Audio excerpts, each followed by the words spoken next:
Media की सभी बंधुओं को सर्वप्रथम आभार व्यक्त करती हूँ आज आपकी उपस्थिति के लिए।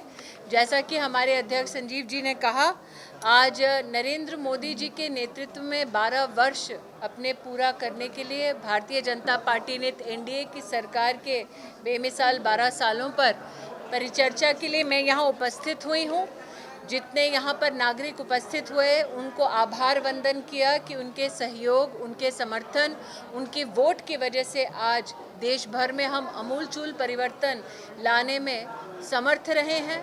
नरेंद्र मोदी के नेतृत्व में देश में जनधन के 58 करोड़ खातों में से 32 करोड़ खाते देश की महिलाओं की आर्थिक संबलता का प्रमाण है।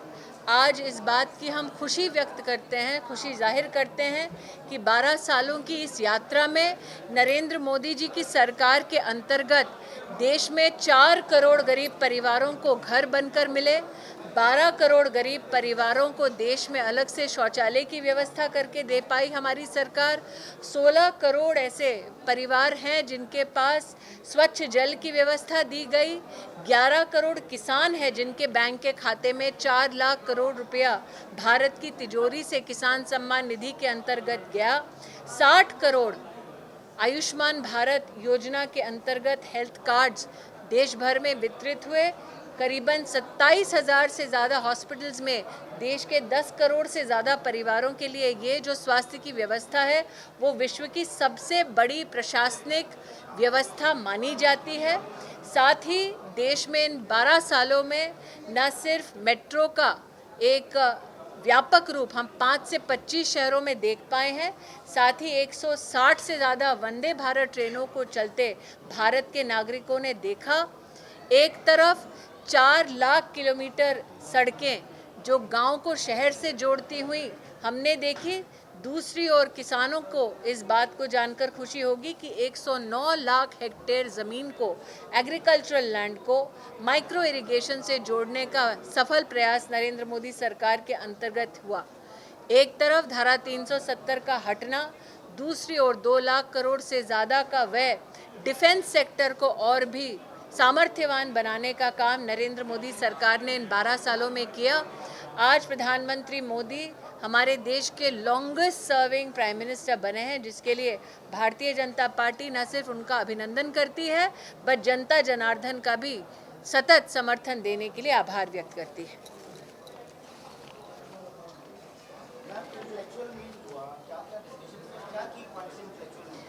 मैं मीट में जितने नागरिक उपस्थित थे उसमें एक विशेष नागरिक का एक प्रश्न उठा कि वो जानते हैं कि भारत सरकार की कई स्कीमों के अंतर्गत पंजाब में विशेष नागरिकों को व्यवस्था मिल रही है, लेकिन उनकी गुहार ये थी कि हमारी इकाई घर घर जाकर, हर बूथ पर जाकर नरेंद्र मोदी की सरकार ने क्या क्या व्यवस्थाएं की हैं उस पर विशेष जनता जनार्दन से परिचर्चा करें।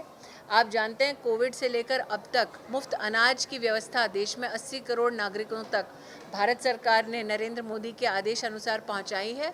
मुझे इस बात की खुशी हुई कि सरकार और समाज के बीच का जो समन्वय है वो ऐसा है कि समाज अब खुद खड़ा होकर बोल रहा है कि नरेंद्र मोदी ने जो जो मदद दी है हर नागरिक को, उसके बारे में ज़्यादा से ज़्यादा जानकारी जनता को दी जाए। मैम, आप आज पंजाब आए हैं, मेरे लिए बड़ी सुविधा, मेरे लिए बहुत सुविधाजनक होगा अगर आप किस ऑर्गेनाइजेशन से उसका नाम बता दें। मैं मनोज राठी, न्यूज़ 18 से। जी, मैम, आप पंजाब आज आए हैं और पंजाब में आपने कहा कि बहुत चुनौतियाँ हैं। हालांकि आपने आज लोगों से बातचीत की, ग्रांट्स के बारे में कई लोगों को पता है या नहीं पता है, किस तरह देखते हैं आप पंजाब में कि आज जो परिचर्चा का केंद्र बिंदु रहा वो जनता की चिंता लॉ एंड ऑर्डर को लेकर स्टेट में रही है। और लॉ एंड ऑर्डर की चिंता जब नागरिक सार्वजनिक मंचों पर करने लगे तो आप इस बात का अंदाज़ा लगा सकते हैं कि ये चुनौती, इसका समाधान जनता वर्तमान की प्रदेश की सरकार से नहीं पा रही।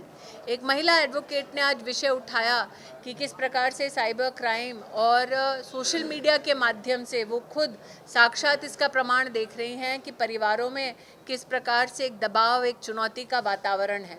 लॉ एंड ऑर्डर का विषय आप जानते हैं स्टेट की और प्रदेश की सरकार का विषय है। जनता इस बात को जानती है और इसीलिए जनता आतुर है कि आने वाले चुनाव में वो एक ऐसी सरकार बनाए जो लॉ एंड ऑर्डर की व्यवस्था की विशेष चिंता करे।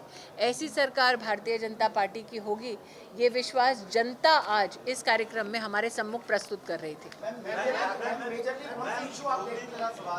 आप अगर अपना वो बता दें प्रकाशन, तो मेरे लिए कहाँ से? 14 ਨੌਜਵਾਨ ਸੁਸਾਈਡ ਕਰ ਗਏ ਨੇ ਜਿਹੜਾ ਨੀਟ ਦਾ ਪੇਪਰ ਲੀਕ ਹੋਇਆ ਤੇ ਵਿਰੋਧੀ ਧਿਰ ਅਸਤੀਫਾ ਮੰਗ ਰਹੀਆਂ ਨੇ ਧਰਮਿੰਦਰ ਪ੍ਰਧਾਨ ਦਾ ਸਿੱਖਿਆ ਮੰਤਰੀ ਕਿਵੇਂ ਦੇਖ ਰਹੇ ਹੋ ਕਹਿੰਦੇ ਗਦਾਰ ਤੱਕ ਕਹਿ ਰਹੇ ਨੇ ਕਾਂਗਰਸ ਪਾਰਟੀ। मैं क्योंकि स्वयं शिक्षा मंत्री रह चुकी हूँ और नई शिक्षा नीति का सृजन कर चुकी हूँ, मेरा ये मानना है कि वर्तमान में ये जो प्रश्न आपने किया है एक इन्वेस्टिगेशन का विषय है। मेरी हर छात्र के प्रति एक सहानुभूति है और मेरा आग्रह है कि हम सब छात्रों के हौसलों को बुलंद रखें, वो अपनी परीक्षा सफलतापूर्वक संयम पूर्वक दें और उनका जीवन सफल हो। आज मैं ये कामना करते हुए जो मृत हैं उनके प्रति श्रद्धांजलि अर्पित करती हूँ।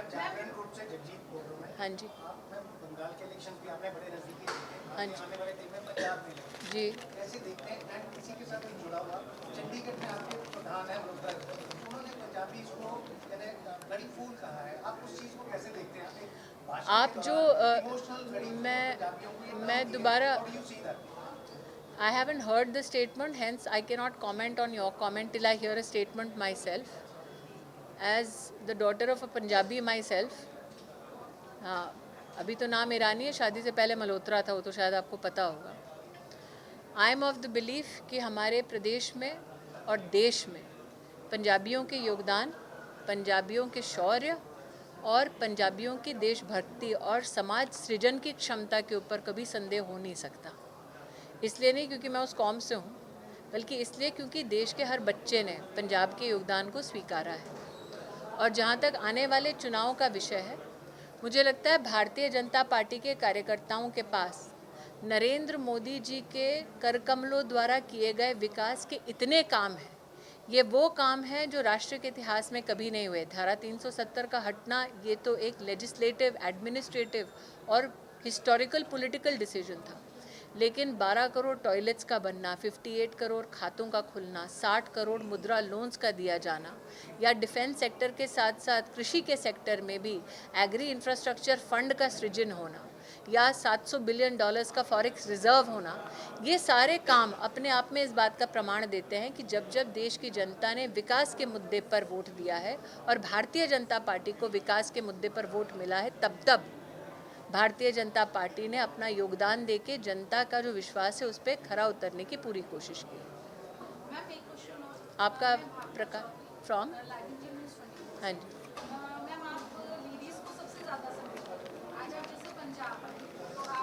मैम मैं सभी वर्गों को सपोर्ट करती हूँ, क्योंकि पुरुष नेता, मैम पुरुष नेता से ये अपेक्षा नहीं होती कि वो सिर्फ पुरुषों का समर्थन करेगा। जी।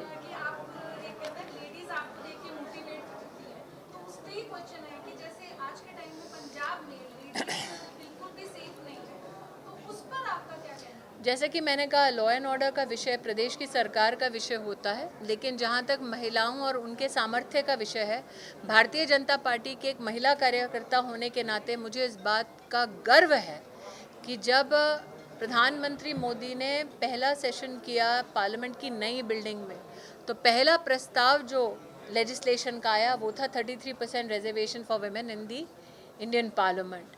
इस विषय पर हम प्रतिबद्धता वर्षों से भाजपा की सुन रहे थे, लेकिन जब पूर्ण सत्ता और विशेषतः महिलाओं ने बढ़ चढ़कर भाजपा को वोट दिया, तो ये जो एक सपना था महज, वो हकीकत में तब्दील हुआ है।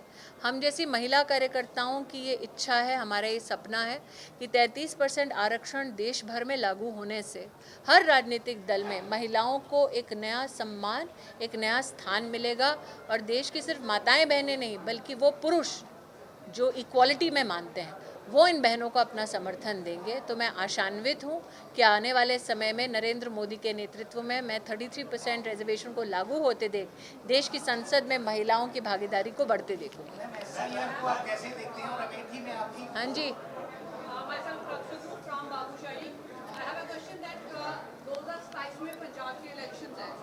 भाजपा का क्या विजन है, क्या सोच के चल रहे हैं, कौन से ऐसे टॉपिक है जिस पे आपको लगता है कि हम बात करेंगे, काम करेंगे? निश्चित रूप से 2027 के जिन चुनावों का आप उल्लेख कर रहे हैं, भाजपा की पार्लियामेंट्री बोर्ड कैंपेन टीम प्रदेश की जो हमारी इकाई है और विशेषतः हमारी जो ज़िला की इकाई होगी वो पूरी व्यवस्था के अनुरूप आपको सूचित करेगी। लेकिन आश्वस्त करती हूँ कि केंद्र बिंदु हमारा विकास का मुद्दा ही रहने वाला है। निश्चित रूप से लॉ एंड ऑर्डर को सुदृढ़ करने का विषय हमारे पंजाब की इकाई के सामने एक बहुत महत्वपूर्ण विषय रहेगा। थैंक यू जी। कोई और जिसका क्वेश्चन नहीं हुआ अभी तक? आप कैसे देखते हैं अमेठी में आपकी पार्टी की, थोड़ा उसके बारे में थोड़ी सी मुझे लगता है इलेक्शन कमीशन के ऊपर जिसने आज तक अंकुश लगाया, उन्होंने एसआईआर का जो विषय पश्चिम बंगाल में देखा वो तृप्त होंगे।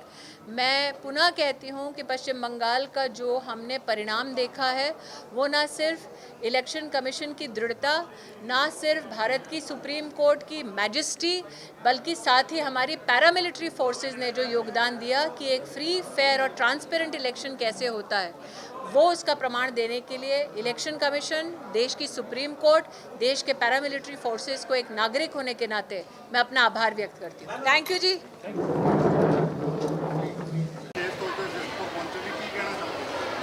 देखो ਸਮ੍ਰਿਤੀ ਇਰਾਨੀ ਜੀ ਹੁਣ ਅੱਜ ਆਏ ਸੀ ਜੀਰਕਪੁਰ ਸਾਡੇ ਕੋਲ ਇੱਥੇ, ਤੇ ਉਹਨੇ ਬੜੇ ਵਿਸਤਾਰਪੂਰਵਕ ਸਮਝਾਇਆ ਸਾਰਿਆਂ ਨੂੰ ਵੀ ਮੋਦੀ ਜੀ ਦੀਆਂ ਕੀ ਉਪਲਬਧੀਆਂ ਰਹੀਆਂ ਨੇ 2014 ਤੋਂ ਲੈ ਕੇ ਹੁਣ ਤੱਕ ਜੋ ਉਪਲਬਧੀਆਂ ਨੇ ਉਹ ਦੱਸੀਆਂ ਨੇ ਉਹਨੇ ਸਾਰੀਆਂ, ਵੀ ਕਿਵੇਂ ਕਿ ਭਾਰਤ ਨੇ ਤਰੱਕੀ ਕੀਤੀ ਹੈ, ਪਹਿਲੇ ਕਿਵੇਂ ਸਿਸਟਮ ਸੀਗਾ ਤੇ ਹੁਣ ਕੀ ਸਿਸਟਮ ਚੱਲ ਰਿਹਾ। ਉਹ ਜੋ ਉਹਨਾਂ ਨੇ ਸਾਨੂੰ ਸਮਝਾਇਆ ਅਤੇ ਜੋ ਦੱਸਿਆ ਉਹਨਾਂ ਨੇ ਉਹਦੇ ਮੁਤਾਬਕ ਤਾਂ ਹੈ ਹੀ ਹੈ। ਜੋ ਅਸੀਂ ਆਪ ਵੀ ਦੇਖਦੇ ਹਾਂ ਕਿੰਨੀਆਂ ਸੜਕਾਂ ਬਣੀਆਂ ਨੇ, ਕਿੰਨੀਆਂ ਟ੍ਰੇਨਾਂ ਚੱਲ ਗਈਆਂ, ਵੰਦੇ ਭਾਰਤ ਟ੍ਰੇਨਾਂ ਚੱਲ ਗਈਆਂ, ਹਵਾਈ ਜਹਾਜ਼ ਚੱਲ ਗਏ, ਟ੍ਰੇਨਾਂ ਚੱਲ ਗਈਆਂ, ਕਿੰਨੇ ਏਅਰਪੋਰਟ ਨਵੇਂ ਬਣ ਚੁੱਕੇ ਨੇ। ਹੁਣ ਚੰਡੀਗੜ੍ਹ ਦਾ ਰੇਲਵੇ ਸਟੇਸ਼ਨ ਹੀ ਦੇਖ ਲਓ, ਜੋ ਚੰਡੀਗੜ੍ਹ ਦਾ ਰੇਲਵੇ ਸਟੇਸ਼ਨ ਹੈ ਕਿਸੇ ਏਅਰਪੋਰਟ ਨਾਲੋਂ ਘੱਟ ਨਹੀਂ ਲੱਗਦਾ, ਬੜਾ ਵਧੀਆ ਸਟੇਸ਼ਨ ਤਿਆਰ ਹੋ ਗਿਆ। ਬਾਕੀ ਥੋੜ੍ਹੀ ਕਮੀ ਰਹਿ ਗਈ, ਉਹ ਵੀ ਹੁਣ ਪੂਰੀ ਹੋ ਜਾਏਗੀ। ਇਸ ਕਰਕੇ ਹੁਣ ਭਾਰਤ ਜੋ ਤਰੱਕੀ ਦੇ ਵਾਲੇ ਪਾਸੇ ਚੱਲ ਰਿਹਾ, ਜੋ ਉਹਨੇ ਪਿੱਛੇ ਦੱਸਿਆ ਕਿ ਗਰੀਬ ਲੋਕਾਂ ਲਈਆਂ ਨੇ ਜਿਹੜੇ ਆਪਣੇ ਟੋਇਲਟ ਬਣਵਾਏ ਨੇ, ਲੋਕਾਂ ਦੇ ਘਰ ਬਣਵਾਏ ਨੇ, 4 ਕਰੋੜ ਘਰ ਬਣਾਏ ਨੇ, 12 ਕਰੋੜ ਆਪਣੇ ਬਾਥਰੂਮ ਬਣਵਾਏ ਨੇ ਇਹਨਾਂ ਦੇ। ਸੈਣੀ ਸਾਹਿਬ ਤੁਹਾਡੀ ਲਗਾਤਾਰ ਉਹਨਾਂ ਨਾਲ ਗੱਲਬਾਤ ਵੀ ਹੋਈ ਹੈ ਜਦੋਂ ਪ੍ਰੋਗਰਾਮ ਦੇ ਵਿੱਚ ਆਉਂਦੇ ਨੇ, ਤੇ ਕੀ ਲੱਗਦਾ ਪੰਜਾਬ ਨੂੰ ਲੈ ਕੇ 2027 ਦੀ ਕਿਆ ਰਣਨੀਤੀ ਲੈ ਕੇ ਚੱਲਦੀ ਹੈ? ਜੋ ਪੰਜਾਬ 'ਚ ਹੁਣ ਇਸ ਟਾਈਮ ਜੋ ਪੰਜਾਬ ਹਾਲਤ ਤੁਸੀਂ ਦੇਖ ਹੀ ਰਹੇ ਹੋ, ਕੀ ਹਾਲ ਆ ਪੰਜਾਬ ਦਾ। ਲੋਕਾਂ ਨੂੰ ਤਨਖਾਹ ਨਹੀਂ ਮਿਲੀ ਜਿਹੜੇ ਪੁਰਾਣੇ ਕੰਮ ਕਰ ਰਹੇ ਨੇ ਉਰੇ, ਸਰਕਾਰ ਕੋਲ ਪੈਸਾ ਨਹੀਂ ਹੈ, ਤਰੱਕੀ ਹੋ ਨਹੀਂ ਰਹੀ, ਅਪਰਾਧ ਦਿਨੋਂ ਦਿਨ ਵੱਧਦਾ ਜਾ ਰਿਹਾ। ਹੁਣ ਇਹਨਾਂ ਨੂੰ ਸਾਰਿਆਂ ਨੂੰ ਰੋਕਣ ਲਈ ਹੁਣ ਸਿਰਫ ਇੱਕ ਵਿਕਲਪ ਰਹਿ ਗਿਆ ਕਿ ਹੁਣ ਜੇ ਭਾਰਤੀ ਜਨਤਾ ਪਾਰਟੀ ਸਰਕਾਰ ਇੱਥੇ ਆਏਗੀ ਤਾਂ ਹੀ ਹੁਣ ਪੰਜਾਬ ਦਾ ਸੁਧਾਰ ਹੋ ਸਕਦਾ, ਨਹੀਂ ਤਾਂ ਪੰਜਾਬ ਦਾ ਹਾਲਤ ਬੜਾ ਇਸ ਟਾਈਮ ਖਰਾਬ ਹੋ ਚੁੱਕਿਆ।